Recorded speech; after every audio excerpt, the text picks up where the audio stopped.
Hello everybody, this is Fernando for the latest Cryptids and Monsters video. Another entry based on your suggestions here. This one both recently suggested and then also suggested since way back when.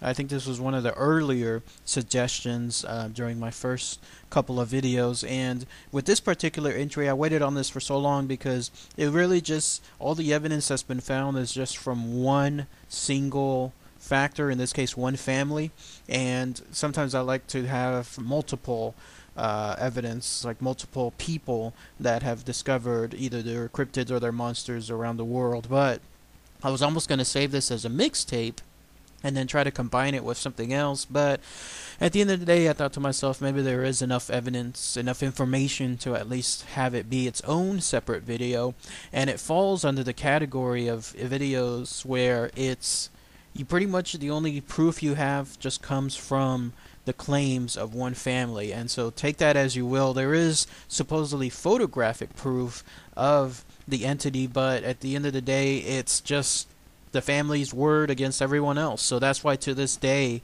everything tied to this particular cryptid still remains very, very skeptical. And what I'm talking about is the cryptid known as Gef the Talking Mongoose, which you'll see what is purported to be a picture of here, and I'll talk about that here in a couple of minutes as to why it's purported to be that. So Gef the Talking Mongoose, what was it? Basically it was a mongoose that for whatever reason came across a family in the early 1900s and became their friend. There's no malice, there's no bad stuff tied to this tale. Gef the Talking Mongoose was just somebody that was apparently just looking for friends, and it came across this family, and then in particular it made a friend of the daughter. And to this day, to the last breath, essentially when the daughter died in the 2005 or so time period, she claimed that this was real. So again, you have to go back in time to the early 1900s. It's around September 1931 to be exact. In Britain, there was a family called the Irvin family, and they consisted of three people. It was the father, James, the mother, Margaret, and then their daughter, a 13-year-old named Vorey. I hope I'm saying her name right, but that's how it's spelled, Vorey. And it all started one day when they started to hear strange sounds coming from their attic. Although other stories state that it was coming from their farmhouse, like behind some kind of wooden panels, some wooden wall panels. But other stories state that it started coming from their attic. So it's up to you to decide where the original location within the house was. But around that time period, these sounds just sounded like an animal, like there was something that was moving around the house itself, and it was probably something where the family just either took it as a after effect of living out in the woods, and when you have that happen, you're bound to have something find the home and then try to make a home within your home.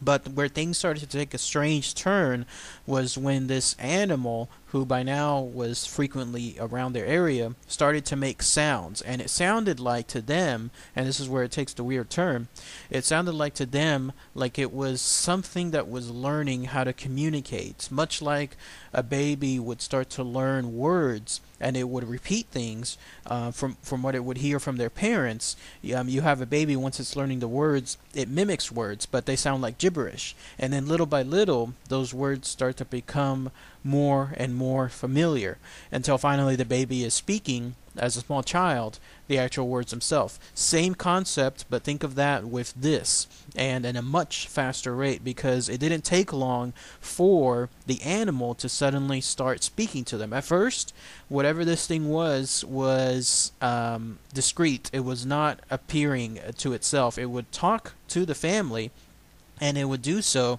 much in the fashion of a parrot, where it would, like the Irvins would talk to it, and then it would talk back to them. And it was always, though, indiscreet. It would never reveal itself. And then finally, there was one instance where it introduced itself Think of that. I mean, it introduced itself, like it formally came out and introduced itself to the family, and that's when they saw that it was a mongoose. Again, all of this just comes from the family itself. There's no other evidence of anyone else encountering the creature, so everything that I'm about to mention, again, take it with a little grain of salt, but if this is the truth, it's all coming just from one family. At this point, this animal, this mongoose, was talking fluent English, and when it revealed itself, it told the family its entire story. It told them that it had been born in New Delhi, India, not a couple of years back from that time period, but no, it told them specifically that it was born on June 7th, 1852. So, what is that? At least over 75 years before their encounter, which would make it not just the fact that it's a talking mongoose, but truly phenomenal, the fact that you have something as an animal that has lived that long. And while he was talking and he was getting to get himself familiar with the family, he never really explained how he got there. He just appeared and he just started talking to them after he was able to learn and speak fluent English. This actually accompanied several other notable instances within the house.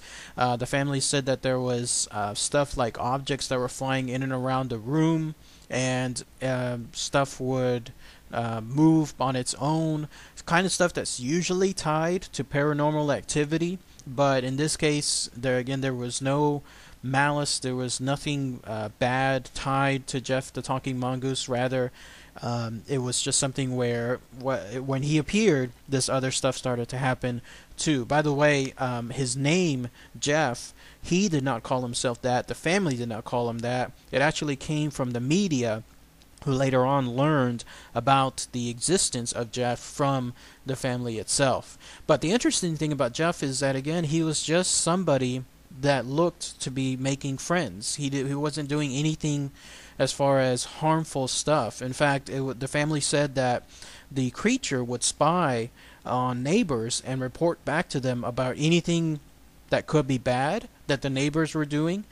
For example, if there was, say, a bad-looking dog that was roaming around the area, the creature, the mongoose, would come up to the Irving family and say, don't go out. There's something out there that looks bad. Or, in fact, if the family had lit a fire for the warmth of the evening, and then they actually forgot to put out the fire, Gef himself would apparently go down and then put out the fire as well to keep the family's house from being burned down.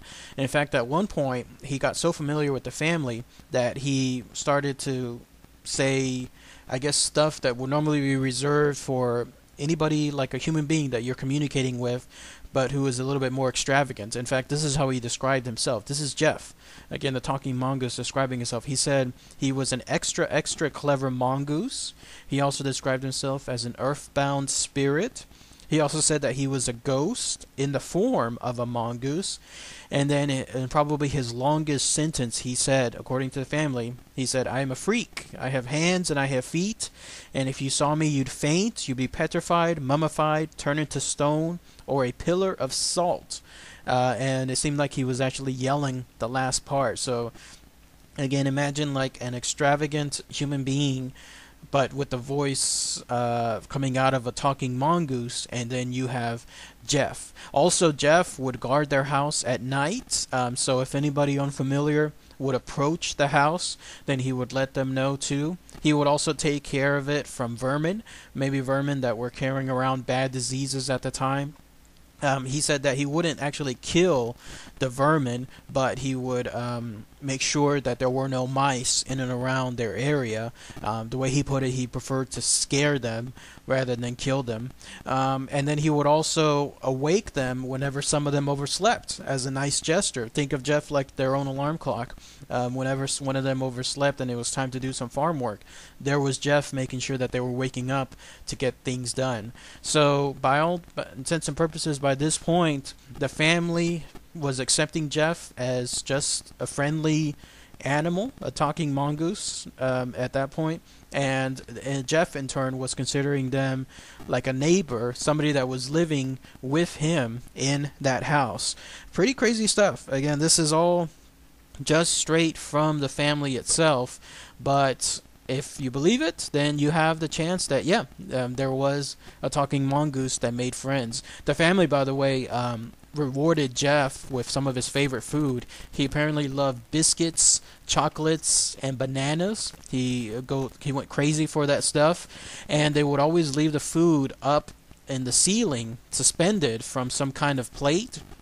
And when he thought that no one was looking, but they were, he would come down, he would grab the food, and then he would go out. And it was to the point, too, they were so familiar with each other that anytime the family went out on trips, Gef had enough courage that, let's say, when they went out on trips to the market to grab some groceries, Gef would actually follow them to the trip, like to the same place that they're going, but he would remain discreet. He would be behind bushes, behind hedges, but he would still chat with them along the way, just like if they were bringing their own neighbor's friend, something along those lines, and they were just accompanying them on some errand. There was Gef chatting with them, and then them chatting back, but always remaining discreet so that way nobody else could find them.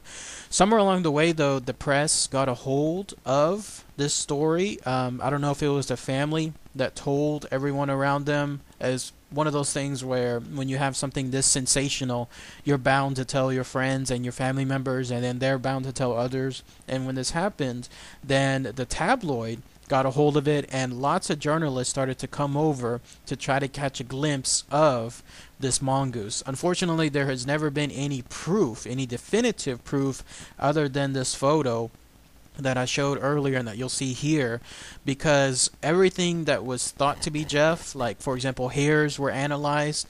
It turned out to be, though, from the family dog itself. And then there was a bunch of other photographs that were taken of animals in and near and around the farmhouse, but it turned out to be other animals, like it turned out to be cats, or it turned out to be something else, maybe squirrels, but nothing in terms of an actual mongoose, though that is the closest thing that ever occurred in terms of a photograph, was the one that you're seeing here. But the family itself, they were investigated also by paranormal people, paranormal investigators. They, though, took a more skeptical stance in terms of who Gef was, and it all pointed to the daughter. From their perspective, it would be so easy for the daughter, Voirrey, to just simply make things up. Maybe she was doing it for some kind of attention. Maybe she was doing it as a trick. Maybe to try to get support for the family. Who knows?